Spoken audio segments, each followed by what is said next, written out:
Bonsoir, mesdames et messieurs. Alexandre Baudouin qui vous souhaite la bienvenue à cette autre édition de Sport Express. Ne cherchez pas mon ami François, il est à Ougagaout, quelque part comme ça, dans le Nunavut. Alors, François aime prendre des vacances dans des endroits paradisiaques. Tu fais du traîneau à chier. Exactement. Pourtant, on reçoit un petit peu plus tard à l'émission le maire de Saint-Sébastien. On le rappelle, il est dans ce coin-là, à Venise, en Québec. C'est de beaux endroits. Mais lui a décidé d'aller à la pêche au requin dans le Nunavut. Alors, voilà. Salutations à mon ami François. As-tu regardé en fin de semaine Mme Andreescu? Non? Oui, non. Moi, je ne parle pas le langage. Ahurissant. Moi, sincèrement, ça faisait longtemps que je n'avais pas été stressé de même. Sérieusement. 18 ans, elle ne veut rien savoir de personne. Puis je pense qu'Angelica Kerber, à un moment donné, était tannée aussi parce que là, la foule était de son côté. Ses coups fonctionnaient. Elle m'a eu parce que j'étais convaincu, moi, au troisième set, quand elle l'a brisé, que c'était terminé. Et après ça, elle est revenue. Quelle belle chimie entre Sylvain Bruno, son entraîneur, et Bianca. En tout cas, le meilleur est à venir, je pense. Mais moi, j'ai adoré. Puis on a eu droit à tout un week-end de sport. On s'entend-tu là-dessus? Là, le Players Championship. Bravo à Rory McIlroy.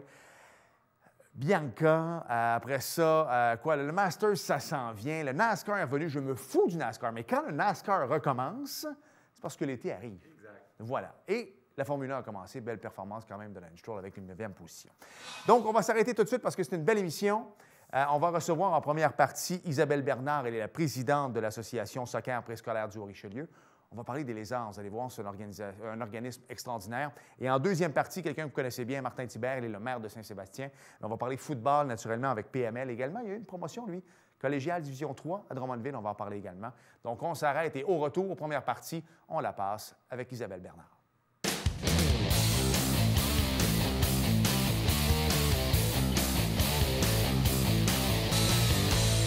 Cette semaine, en première partie d'émission, là, finalement, la neige va finir par fondre. Alors, on va pouvoir jouer au soccer, mais à l'extérieur, parce qu'il y a plusieurs ligues à l'intérieur. Et on va parler des lézards. Souvent, on en voit parler. Je sais que Claude l'affiche beaucoup sur la page Sport Express. Et on va en parler avec la présidente de l'Association Soccer Préscolaire du Haut-Richelieu, Isabelle Bernard. Salut. Salut. Merci d'avoir accepté l'invitation. Ça fait plaisir. C'est vrai que tu parles souvent à Claude et qu'on va poster des trucs sur les lézards, mais d'abord, je veux qu'on parle de toi. Est-ce que c'était une passion au soccer à la base ou c'est quand tu es devenue maman que tu as décidé de t'impliquer? Oui, effectivement. Moi, le soccer avant, c'était zéro niette. Et puis, les lézards, ça existait. Et puis, c'était mes enfants, mes jeunes enfants qui sont devenus... On est devenus clients, en fait, tout d'abord.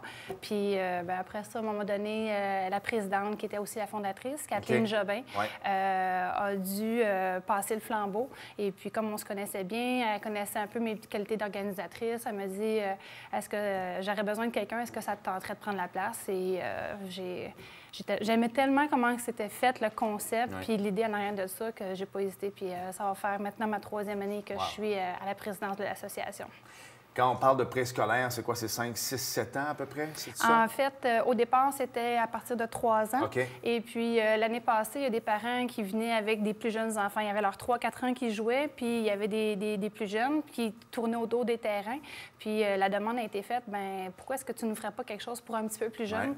Fait que là, je dis, bien, écoutez, qu'est-ce que vous aimeriez avoir? Puis, ils m'ont demandé, bien, nous, à partir de 30 mois, on commencera à les faire jouer. Donc, 2 ans et demi. Fait que maintenant, on a une catégorie qui est 30-35 mois. On a le 3-4 qui était à la base la catégorie de départ. L'année d'avant aussi, on a extensionné avec les 5-6 ans. Et cette année, bien, on continue sur la lancée parce que la demande a été trop forte en fin de saison dernière. On a ajouté les 7-8 et les 9-10. Fait que dans le fond, quand on parle de préscolaire, c'est pas d'âge préscolaire à l'école. Si on dit préscolaire avant de rentrer à l'école. Oui, en fait, au départ, c'était ça, le préscolaire. On n'a pas changé le nom de l'association malgré le fait qu'on a étendu les catégories. Parce qu'au départ, oui, c'était ça, préscolaire, 3-4 ans avant de rentrer à l'école. Mais maintenant, on couvre du 30 mois jusqu'à 10 ans. Si on prend tes enfants, par exemple, vers quel âge ils ont décidé de... Est-ce que c'est eux d'abord qui ont décidé de s'initier au soccer ou c'est toi qui leur cherchais une activité à faire l'été? Bien, on cherchait une activité à faire l'été. Papa, lui, c'est quelqu'un qui aimait beaucoup le soccer. Et puis, on regardait quelque chose de récréatif, pas trop prenant aussi, parce qu'à 3 ans, c'était leur première année à laquelle ils ont participé chacun de leur côté. Fait qu'à 3 ans, tu peux pas lui demander quelque chose de trop compétitif, de trop rigide. Non, c'est vrai. Donc, c'est pour ça que les lézards répondaient vraiment très bien à à ça. Donc, une petite saison, c'est un 6 semaines. C'est pas trop hypothécaire pour quand on veut prendre des vacances l'été, quand on va faire d'autres activités. Puis en même temps, bien, ça leur garde le contexte d'être avec un groupe d'amis, comme s'ils sont plus à la garderie, s'ils sont plus à l'école, bien, au moins, ils gardent ce petit côté-là social qui les rend un petit peu moins sauvages quand ils rentrent à l'école. Exact. Comment, toi, tu t'es retrouvé là-dedans? Parce que le soccer, bon, moi, j'ai 40 ans, c'était pas dans ma génération. Aujourd'hui, ça l'est beaucoup, mais quand moi, j'étais jeune, le soccer était là, mais moins gros que ce l'est aujourd'hui. Toi, je sais pas si tu es une sportive à la base, mais tu me disais que le soccer, ça te disait absolument rien. Au départ, comment tu t'es reconnue? Parce que c'est un sport qui est quand même complexe au niveau des règlements, tout ça. Comment tu t'es retrouvée là-dedans? Bien, en fait, le préscolaire, ça le dit tantôt, j'en parlais qu'on veut garder ça simple, donc autant dans sa structure que dans sa forme, dans le contenu. Et puis le soccer, bien, justement, là, pour les plus jeunes, on lui donne un but, on lui donne un ballon, puis... Amuse-toi. Rends-toi jusqu'au but. OK? Donc, on n'a pas aucun arbitre sur nos terrains.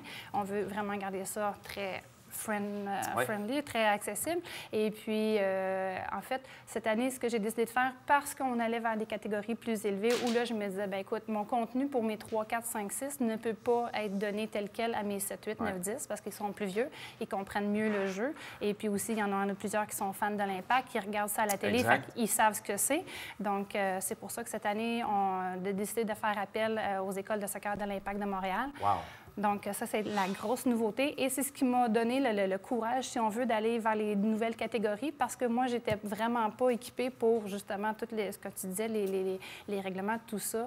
Bien, avec le 3, 4, 5, 6, on n'en a pas tant de besoin. Fait que là, je dis, si on veut aller là-dedans, bien, il faut que je sois équipée pour être capable de donner ce qu'il faut aux parents parce que c'est des parents bénévoles qui sont sur le terrain. Donc, on a fait appel aux écoles de soccer de l'Impact de Montréal qui, je m'attendais à une réponse mitigée. Puis, en fait, ça a été go, on embarque, on adore l'idée. C'est la première fois qu'ils le font avec un organisme à but non lucratif. D'habitude, ils sont vers les organismes privés parce qu'évidemment, il y a des frais qui sont reliés à ça, des frais qui, à la base, doivent être payés via les inscriptions que nous, on reçoit. Mais parce qu'on est un organisme à but non lucratif, parce qu'on avait des bonnes infrastructures, qu'on est déjà une bonne clientèle, bien, on dit, OK, parfait, on est prêt à embarquer, tu as l'air quand même bien organisé, tu as une ressource avec tes parents qui sont très présents. Fait que ce qu'on va faire, c'est qu'ils ont décidé de diminuer de beaucoup les frais qu'ils ont l'habitude de charger pour pouvoir nous rendre ça accessible et sans qu'on ne doive charger quoi que ce soit à aucun parent. Donc, ils vont faire les formations avec ces formateurs-là des écoles de soccer de l'Impact. Et puis, ça nous permet de le faire aussi sans avoir augmenté les frais d'inscription. En plus, c'est le fun. Donc, fait que tout ça, on dirait que cette année, les planètes se sont alignées. Là, ça a bien fonctionné. Je l'ai dit tantôt en ouverture, là, finalement, l'hiver va finir par arrêter. On va pouvoir jouer au soccer, les terrains vont fondre. Maintenant, c'est la bonne nouvelle. Tu as amené des trucs parce que là, c'est bien beau, tu es présidente, mais on a besoin d'abord d'inscription, on a besoin de bénévoles.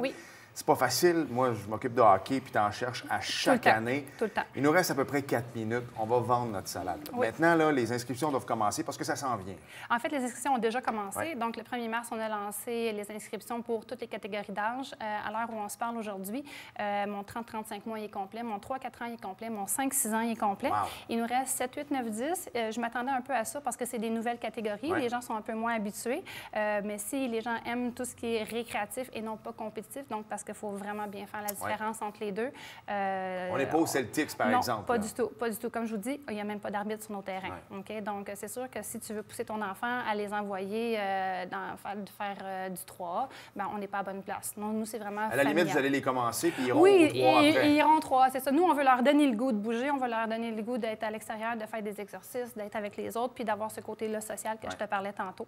Donc, et oui, c'est sûr, comme tu disais, les bénévoles, les parents, c'est eux autres qui font vivre la Ligue. L'année passée, pour nos 46 équipes, on avait 103 parents bénévoles. Donc, sur les 103, j'en avais 9 qui étaient responsables de soirée. Donc, eux, ils sont là tous les soirs. Ils s'assurent que le matériel est disponible pour tout le monde, que tout est en bonne et due forme, même que les poubelles soient vidées à la limite.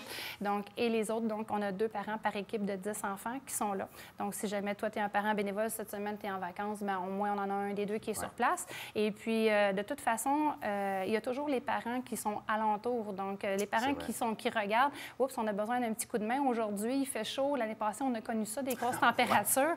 Donc là, les enfants ont besoin d'un petit peu plus d'encouragement. Fait que des fois, les parents me disent, on a-tu le droit d'aller sur le terrain, tu sais, 3-4 ans? Il y en a que, justement, la sociale, c'est pas facile. Donc, est-ce qu'on peut aller sur le terrain, les aider, les encourager? Bien, la réponse, c'est sûr que c'est oui.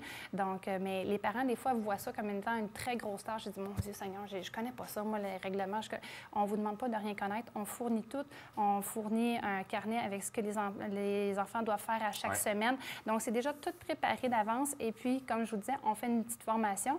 Donc, ils peuvent faire la formation avec nous 1 heure. On leur donne le carnet. Puis, s'ils ont de l'intérêt à faire la formation avec les instructeurs des écoles de soccer de l'Impact, bien, à ce moment-là, c'est un petit peu plus long, mais c'est aussi gratuit et fourni gratuit. Donc, là, à ce moment-là, je me dis aux parents, vous êtes là de toute façon. Tu es là 6 semaines. Les parents ne peuvent pas, à cet âge-là, dire, je laisse mon enfant sur le terrain, je vais faire l'épicerie puis je reviens. Ils doivent rester là. Donc, tant qu'à être là, bien, pourquoi ne pas être sur le terrain avec nous? De toute façon, les enfants, eux autres, là, ils sont tellement fiers de voir que leurs parents portent la même chandail qu'eux autres. On leur fournit un chandail où ils ont les super logos des lézards. Ça, et ensuite de ça, il y a l'animateur qui a exactement le même chandail. Puis là, les parents, ils ne réalisent pas à quel point les enfants, ça fait vraiment beaucoup pour eux autres. Moi, je dis, si tu es capable d'animer une fête d'enfants un dimanche après-midi dans ta cour, tu es capable d'animer 10 enfants pendant 45 ou 60 minutes. Et puis, c'est de les encourager. On ne lui demande pas d'être les pros, on ne lui demande pas de faire 10 points avec une fiche parfaite. Tout ce qu'on lui demande, c'est fais un effort, essaie, tu es capable de te déplacer avec le ballon, encourage les amis quand ce n'est pas toi qui es sur le terrain. Donc, c'est vraiment tout le côté esprit d'équipe qui est vraiment très, très, très important, mais qui est difficile à cet âge-là parce que tu leur donnes un ballon, puis eux, ils s'avancent comme ça, puis ils sont, dans leur tête, ils sont tout seuls avec le ballon. Donc, les parents, ils ont, on va dire, on les appelle coach, mais en réalité, on va les appeler plus éducateurs. Okay? Donc, coach, ça fait vite à dire quand on se parle, mais c'est de les amener à comprendre que c'est tout un tout, une équipe. Hein? Donc, il faut que l'enfant qui est dans les buts, il soit là, puis les autres puissent le protéger s'il y a des gens de l'autre équipe qui s'en viennent. Donc, on garde ça vraiment, vraiment très simple. On ne veut pas que ce soit un casse-tête pour les enfants, mais on ne veut pas que ce soit un casse-tête pour les parents parce que sinon, on n'en aurait pas de bénévoles. On ne veut pas que personne vienne de reculer autant d'enfants que le parent. C'est ça, exactement. C'est l'été, c'est supposé être plaisant, c'est une activité familiale. Puis souvent, même on le voit, pour un enfant, c'est pas rare qu'on a 3-4 adultes sur le bord. On a grand-papa, grand-maman qui viennent. Puis, on est juste content de voir que, puis finalement, bien, il a compris qu'aujourd'hui, c'était pas en train de cueillir des pissenlits. Il fallait qu'il soit en train d'essayer juste de pousser sur un ballon. Fait que des fois, chaque enfant a un exploit personnel à accomplir durant ces 6 semaines-là. Puis s'il l'a réussi, bien, même si c'est pas une fiche parfaite, nous, on est contents. Parfait. Il reste 30 secondes. Des beaux, je vois que tu as des petits foulards, des médailles également, qu'on remet à la fin de la saison, j'imagine. Oui, exactement. Donc, les enfants, ils ont leur chandail. On leur remet une médaille aussi à la fin de la saison. Ensuite de ça, les entraîneurs bénévoles, les parents, on leur donne soit des foulards. L'année passée, on leur donnait des lanières, tout ça. Et puis, ce qu'on a fait on en a fait de surplus parce qu'on les vend lors de la journée de lancement de la saison. Donc, quand les parents viennent le 22 juin prochain, ils vont venir chercher leur chandail. C'est une journée d'activité où l'année passée, on avait fait pour la première fois, on a eu un gros succès. On avait des commanditaires au niveau des collations. Donc, c'était un 4 heures où est-ce que les gens venir chercher leur chandail, pouvaient venir chercher des collations, pouvaient jouer sur le terrain, pouvaient aussi rencontrer, on avait des ambulanciers, on avait des maquilleuses, on avait des joueurs, des sculpteurs de ballons.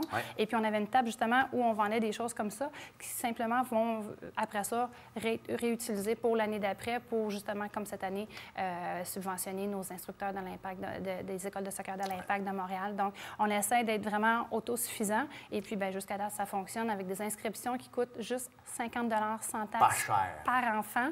Donc, pour l'été, comme je vous disais, on veut rester accessible. Et surtout, c'est que pour les plus jeunes, on n'oblige pas aucun autre équipement. Donc, il n'y a pas de souliers à crampons, il n'y a pas de protège-tibia, parce que les plus jeunes, c'est assez doux comme jeu.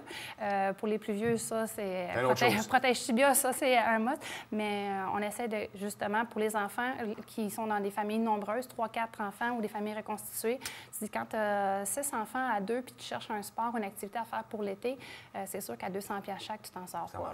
Exactement. Bien, merci beaucoup parce que tu nous as bien parlé de ta passion des lézards. Ça s'est transcendé à l'écran. Merci énormément. Je te souhaite une belle saison estivale. Oui. Autant aussi beau que l'an passé, peut-être un peu moins chaud. Un petit affaire moins chaud. Merci, Isabelle. Excellent. Merci beaucoup, Alexandre.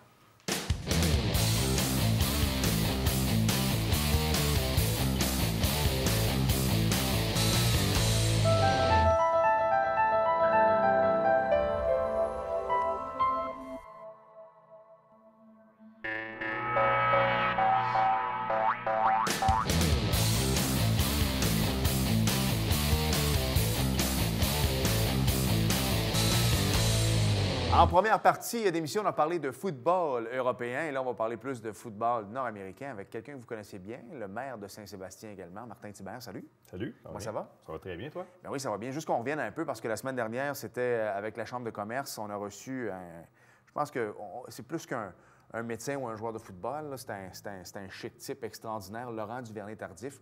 Tu l'as côtoyé de près. Comment tu t'es senti? Parce que vous avez joué les deux pour la même université, pour McGill, mais on le voit à la télé, mais en vrai, c'est tout qu'un bonhomme. Hein? C'était spécial. Mes joueurs, je pense que Laurent Duvernay a eu plus d'impact aux yeux de mes joueurs que moi qui avais joué à McGill aussi. Là, mais c'est un chic type, quelqu'un qui a un vocabulaire extraordinaire. Là, puis tu vois que c'est quelqu'un du peuple, que ça ne l'a pas enflé la tête de tout ce qu'il réussit dans la vie. Là. Honnêtement, tu as joué à McGill. Que ce soit, là, je veux pas être péjoratif envers aucune autre université, mais souvent à McGill, la différence, c'est que si tu n'as pas les notes, tu joues juste pas. Fait que juste mettre ça en perspective. Tandis que dans d'autres universités, tu peux avoir 65, 70, qui est très bon, mais tu jouerais probablement pas pour McGill. De voir un gars qui a joué à McGill, médecin, dans la NFL, est-ce que tu aurais pensé voir ça un jour? Parce que de combiner les deux en même temps, toi qui as joué à McGill, des études à McGill, tu sais de quoi je parle, c'est pas évident. As-tu resté surpris qu'un gars puisse le faire? Bien, c'est unique, hein? Je pense pas que ça... Puis il le dit, là, c'est pas donné à tout le monde, là, mais il faut dire que McGill, s'il y a une université qui permet ça, c'est vraiment l'université McGill qui te permet d'avoir une dérogation puis de faire tes examens. Fait qu'effectivement, là, pour le sport, eux autres, là, ils mettent beaucoup d'ampleur de continuer à avoir des bonnes notes et de continuer à jouer au football en même temps. Fait que je pense que s'il y avait une université qui pouvait en produire un comme lui, là, un médecin, là, je pense que c'était McGill. Oui, définitivement. Mais en tout cas, je voulais juste ouvrir ça parce que je sais que tu as joué là également. Plein de choses qui s'en viennent pour toi. Là. Je pense que 2019, ça va être une année assez extraordinaire. Je veux qu'on parle de PML football. Tu as engagé quelqu'un qui est bien connu à Sport Express. On va y revenir tantôt. Mais aussi, tu as été engagé, Division 3, à Drummondville. Je vais être honnête, je te suis quand même pas mal sur les réseaux sociaux. Moi, je ne l'ai pas vu venir, celle-là. Ça s'est passé comment? Bien, mon fils s'en va jouer à Drummondville. J'avais commencé à faire des pratiques avec eux autres. Puis comme il savait que j'avais quand même 20 quelques années de football dans le corps, on m'a offert un poste là, en défensive. Là.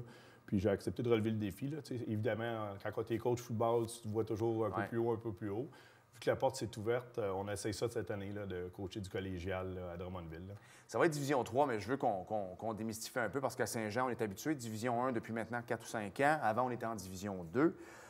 Écoute, il y a une certaine différence, mais ça reste de l'excellent football. Il y a des gens qui pourraient jouer en Division 1, mais qui veulent juste aller au cégep de Drummondville. Donc, on a des bons joueurs de foot quand même. Bien, moi, je pense que des bons joueurs de football dans les 3 divisions. Là. Après ça, c'est une question de choix. Effectivement, là, il y a la géographie de chaque cégep. Mais si on fait le tour des universités au Québec, là, il y a des joueurs qui jouent universitaires qui viennent des 3 divisions. Là, puis je pense qu'à Drummondville, il y a un excellent programme qui vont continuer à produire des joueurs qui ont joué universitaires et qui ont joué aussi dans la Ligue canadienne. Oui, exact. Comment ça va? Comment tu vas gérer ton temps, maire de Saint-Sébastien? Tu vas avec PML, on va y revenir tantôt. Drummondville, ça va être un printemps-été assez chargé pour toi? Bien, ça prend une femme compréhensive. Puis compréhensive beaucoup, là, mais non, on remplit les semaines. Puis aussi, Drummondville a compris que j'ai un horaire très chargé, fait qu'ils me permettent de skipper des pratiques puis de faire mon horaire en fonction. Là, mais on va essayer de donner plus de temps et au niveau collégial de Drummondville et à Iberville, là, au cadet et au juvénile. Là. Avec PML, tu connaissais la majorité des joueurs. Ça fait longtemps que tu es là. Tu savais à chaque année qui revenait, qui partait, qui arrivait. Là, Drummond, c'est un autre game. Comment tu vas faire pour t'acclimater à tes joueurs? Est-ce qu'on t'a laissé un pedigree de ces joueurs-là, d'où ils jouaient l'an passé, tout ça? Bien, on a commencé le camp de printemps déjà. Là. On pratique en gymnase. Là, puis effectivement, là, c'est tout nouveau. Là. L'avantage avec le collégial, c'est que j'ai la chance de voir beaucoup de vidéos. La chance de voir beaucoup de vidéos de l'année passée. Fait que les vétérans qui reviennent, bien, j'ai la chance de les voir sur le terrain puis de commencer déjà à penser ce qu'ils doivent améliorer puis ce qu'on a à travailler là, avant que la saison commence à l'automne. Parfait. Je veux qu'on parle de PML maintenant. Ça fait longtemps que tu es là. Tu as engagé William Julien. On est content ici parce que c'est un petit bonhomme qui veut. Son avenir au niveau du foot était comme un peu incertain pour cette année. Pour toi, c'était un choix logique, William, de l'amener avec toi? C'est longtemps que tu le connais aussi, là? Bien, effectivement, PML, c'est moi puis Pat Cyr, qui est coach en chef depuis plusieurs années. On a besoin de rajouter du sang frais puis des gens qui vont prendre la relève parce qu'effectivement, on ne rajeunit pas puis on a d'autres préoccupations, d'autres occupations. Fait que William Julien, je l'ai approché pour venir coacher avec moi au cadet, pour vraiment prendre une année, se faire la main parce qu'effectivement, il ne connaît aucun joueur, aucun parent. On va lui donner des tâches au niveau cadet cette année, puis on ne sait pas ce que l'avenir peut réserver d'avoir un poste en chef dans les prochaines années à Iberville avec nous autres. Là. Comment ça va au niveau des inscriptions cette année dans les 2 catégories? Est-ce que ça va bien? Y a-t-il une hausse, y a-t-il une baisse ou ça a stagné? Comment c'est? L'an passé, là, on avait 3 équipes. Là. On avait du Benjamin, du cadet, du juvénile. Ça allait très bien. Ça faisait plusieurs années qu'on n'avait pas eu autant de joueurs aux 3 catégories. Il n'y aura pas de Benjamin cette année à PML. Okay. Le Benjamin va jouer avec le civil. C'est une réglementation du RSEQ. Et là, nous, en cadet et en juvénile, il va y avoir du football parce qu'on était incertains, parce qu'on a une alliance, nous autres, avec Marcelin Champagnat. Ouais. Et ça, l'Alliance, le football Québec n'aime pas bien ça. Non. Fait que là, on revient encore cette année. On va jouer aussi en Division 3 au niveau de PML. OK. Et en cadet et en juvénile. Mais les plus jeunes, secondaire 1, 6e année, ils vont devoir jouer avec, au niveau civil. Comment ça fait? Dans le fond, ils ne sont pas dans la même catégorie, là, 6e année puis secondaire 1, c'est 2 catégories différentes. Sont ensemble? Oui, ça, c'est du pee-wee. C'est du pee-wee, OK, parfait. Donc, j'imagine que vous pratiquez le soir. Comment ça fonctionne? C'est pour arriver dans les mêmes horaires? Parce que des fois, secondaire, primaire, on n'a pas les mêmes heures au niveau de l'école. Bien, nous, là, comme avant, quand le Benjamin, c'était 6e année, secondaire 1-2. Okay. Fait que les 6e années pouvaient jouer avec nous et on pratique après les heures d'école. Fait qu'on tient compte de l'horaire du primaire pour s'assurer que les 6e années, c'est souvent vu qu'ils sont en 6e année, c'est plus souvent les parents qui les déplacent que les autobus parce qu'on joue après l'école. Donc, souvent, ceux qui sont déjà à PML ou à Marcelin restaient après l'école pour on pratiquait. Mais ceux qui sont en 6e année, qui jouent déjà avec nous, bien, c'était les parents qui les voyageaient là, pour pouvoir venir, puis ils les attendaient jusqu'après la pratique. Là. OK. On parlait de soccer en première partie avec les Lézards. On sait que dans la région, c'est bien implanté. Le foot aussi. Comment ça va, le football, dans le Haut-Richelieu? Bien, je pense que ça va de mieux en mieux. Effectivement, à Saint-Jean, il va y avoir la nouvelle concentration. Ouais. Évidemment, les parents, il y a encore l'aura des commotions cérébrales. Mais comme avec Laurent Duvernay-Tardif, vendredi, disait, je pense que les entraîneurs sont de mieux en mieux formés pour montrer le plaqué sécuritaire. Ouais. L'équipement est nettement meilleur que quand je jouais il y a cela 30 ans. Fait que je pense que le foot, là, ça redevient un sport que les gens veulent inscrire leurs enfants. Puis le taux d'inscription, je te dirais que depuis 10-15 ans, n'a jamais été aussi haut au football scolaire. Parce que quand ton enfant, 15, 16, 17, il commence à prendre un peu sa destinée en main, c'est lui, s'il veut jouer au foot, il va jouer au foot. Mais quand tu as 7, 8, 9 ans, là, c'est souvent papa, maman. Dans la cuisine, on n'aime pas toujours ça. Tu l'as dit tantôt, c'est bien géré, mais il faut que tu gères les parents aussi qui doivent se demander est-ce que ça arrive des fois qu'il y a un petit coup de tête et automatiquement, il faut aller sécuriser quasiment le parent ou leur dire non, c'est correct, ou toi, dès que tu as un petit signe avant-coureur, tu le débarques. Mais nous, ça a changé parce qu'à chaque pratique, on a une physio à cette heure à Iberville où on a mis beaucoup d'argent, on met du budget à ce niveau-là. Fait que, tu sais, les coachs, les entraîneurs n'ont pas besoin de gérer ça. C'est-à-dire qu'aussitôt qu'il y a un jeune qui se fait mal, la physio est là, puis c'est elle qui le prend en charge. Ouais. Puis c'est la physio qui est le boss sur le bord du terrain. Que ce soit d'une pratique, que ce soit durant un match, quand la physio décide que c'est assez pour un des jeunes, nous, on n'a pas notre mot à dire. Puis c'est correct comme ça. Ils sont formés pour faire ça. Puis c'est un gros plus pour nous autres de pouvoir gérer le match, gérer les pratiques. Mais tout ce qui est commotion, mal de bras, peu importe, c'est la physio qui gère ça. Fait que, ça sécurise les parents aussi. Là. Puis c'est une professionnelle, donc en même temps, c'est pas toi qui vas vivre avec la décision non plus. Fait que non, exactement. C'est encore mieux. Oui, c'est exact. Il faut absolument parler, avant de quitter, du tournoi de poker. C'est ce vendredi. Parle-nous-en. Moi, j'aime ça, le poker. Fait que je t'écoute. Ah, puis j'ai des billets, si jamais c'est bon. Vendredi soir. À toutes les années, j'organise un tournoi de poker là, à Venise, en Québec, un vendredi soir. On appelle ça la classique printanière. Je donne ça à différents organismes. Cette année, on va donner les profits à l'Étoile Pédiatrie. Oui. Je pense que c'est un organisme très important là, qui vient en aide aux jeunes de la région, tout ça. Fait que c'est vendredi à 19h à Venise, en Québec. Oui. C'est 40 $ le billet. Je pense que c'est une belle cause. Puis tu n'as pas besoin d'être un joueur professionnel de poker pour venir jouer. Là. À chaque table, il y a des gens qui... Puis je pense que c'est quand même... il y a beau avoir des bourses à gagner, c'est quand même quelque chose qui est assez amical puis assez familial. Fait que tous ceux qui veulent s'inscrire peuvent communiquer avec moi par Facebook ou par Messenger. Il nous reste des billets pour vendredi. Ouais. Puis plus qu'on a de joueurs, bien, plus on va pouvoir mettre un beau montant à l'Étoile Pédiatrie. Puis eux autres, ils ont une grosse équipe. D'ailleurs, Éric va être là, Éric qui travaille, puis Karine aussi, ils vont venir, puis on venir jouer avec nous autres vendredi soir. Je pense que c'est important, là, puis pas se gêner de venir jouer, même si ce n'est pas des joueurs professionnels. Non, c'est ça, exact. Bien, merci beaucoup de ton implication. Tu t'impliques dans ta ville, dans ta municipalité, tu t'impliques dans les écoles, tu t'impliques maintenant au niveau collégial, tournoi de poker pour la pédiatrie. Je te souhaite une belle saison estivale, mon ami, puis au plaisir. Merci beaucoup de l'invitation. Merci, Martin. Merci.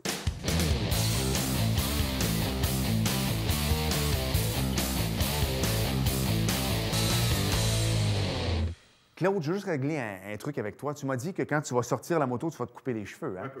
Mais là, en fait, le 15 mars est passé, fait que tu peux sortir là ta moto, s'il te plaît, mais je dis ça pour tes cheveux. Alors, on va parler des Forts de Chambly, mes chers amis, qui ont remporté leurs 6 matchs de la ronde préparatoire, parce que là, c'était un round-robin, et pour se qualifier en quart de finale. Ils ont gagné leurs 6 matchs, bravo. Donc là, le 4-7 est commencé face aux Inuks de Granby. Ils ont perdu le premier match. Vous le savez, on tourne le lundi, donc il y avait un match. Il y a un match mardi, en fait. Fait que vous allez voir l'émission mercredi. Je ne sais pas ce qui s'est passé, mais on leur souhaite naturellement la meilleure des choses. Ça va être difficile parce que les Inuks, non, n'ont pas terminé premier au classement général, mais ils ont fait jouer des joueurs. Ils ont fait jouer des joueurs suspendus en début de saison, ce qui fait qu'ils ont perdu des matchs. Si ça n'avait pas été de ça, ils auraient terminé premier au classement général. Donc, ça va être difficile pour les Forts, mais quand même, très, très belle saison. On va leur souhaiter la meilleure des chances. La Ligue canadienne de hockey féminin, les Canadiennes de Montréal qui vont participer à une 8e finale de la Coupe Clarkson dimanche le 24 mars à midi au Coca-Cola Coliseum de Toronto. Elles se mesureront au Inferno de Calgary. Belle rivalité quand même, ces deux-là. C'est vrai, ça, tu l'as dit, ça fait longtemps qu'on n'a pas eu de coupe ici à Sport Express, alors peut-être qu'on pourrait recevoir la fameuse Coupe Clarkson. Tournoi de deck hockey bien important, on va saluer nos chums. Donc, l'Association sportive Saint-Luc organise la première édition du tournoi L'Espoir au profit de Leucan. Belle cause, au nom de Benjamin Lamarche. Le tournoi de deck hockey va avoir lieu chez Deck Hockey Saint-Jean-sur-Richelieu, au 435 de la rue Laurier, samedi le 30 mars prochain. Les détails sont disponibles sur la page Facebook de l'Association sportive de Saint-Luc. Il reste malheureusement 30 secondes pour que je parle de NASCAR vite. Présentation dimanche dernier du Auto Club 400 sur le Auto Club Speedway de Fontana, en Californie. Grosse fin de semaine pour Kyle Busch. 200e victoire, mais pas juste en NASCAR, en camion puis en toute la patente. Là, voilà. Il a dominé 134 des 200 tours. Joey Logano, Brad Keselowski ont terminé respectivement 2e et 3e. Kevin Harvick et Ryan Blaney, bien connu dans sa famille, complètent le top 5. Prochaine course dimanche le 24 mars à 14h. C'est le STP 500 en direct de Martinsville Speedway à Ridgeway en Virginie. Tu comprends pas? Ils étaient en Floride, ils s'en vont en Californie, puis ils reviennent en Virginie. C'était juste en haut, hein? C'était 2 États en haut. Merci d'avoir été là. La semaine prochaine, François devrait être revenu de Punta Cana, ou whatever, Punta Cana, vous voyez ça comme vous voulez. À la semaine prochaine. Bye.